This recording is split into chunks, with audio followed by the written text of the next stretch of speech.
Two top AI researchers are leaving Google for Anthropic. These are just the latest departures in recent days, rattling Google's AI ambitions. Bloomberg's Google reporter Julia Love broke the story and joins us with the details. And the story was so impactful, it was shared across industry. Let's start with those kind of two key figures. Who are they?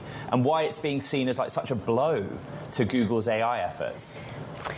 Thank you, Ed. So the two senior researchers who are moving from Google to Anthropic are Jonas Adler and Alexander Pritzel, and both were viewed as key contributors to Gemini, which is Google's flagship AI model. And also highly regarded by their peers, I Absolutely, yes. Their peers were sad to see them go.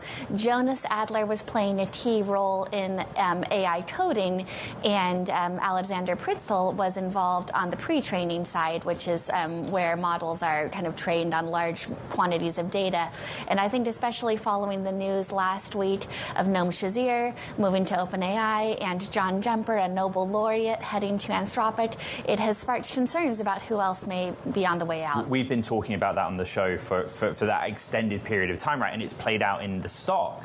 You know, Alphabet, the parent of Google, shares have been under pressure. What's the bigger picture?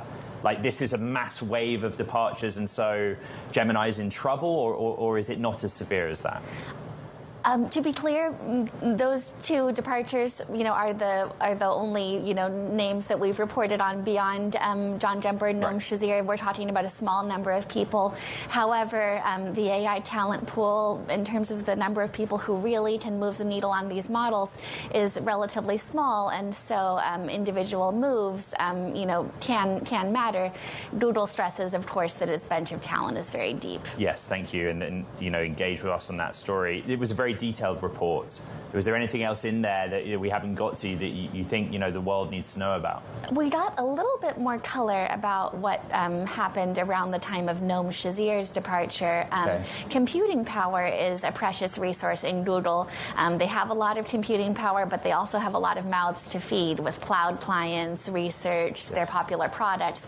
And so we learned that shortly before Noam Shazir announced his departure, the computing power for one of his projects was shifted to a larger pre-training team in London. It seems it was an attempt to boost collaboration, but we're still piecing it together, but compute can be very political within Google.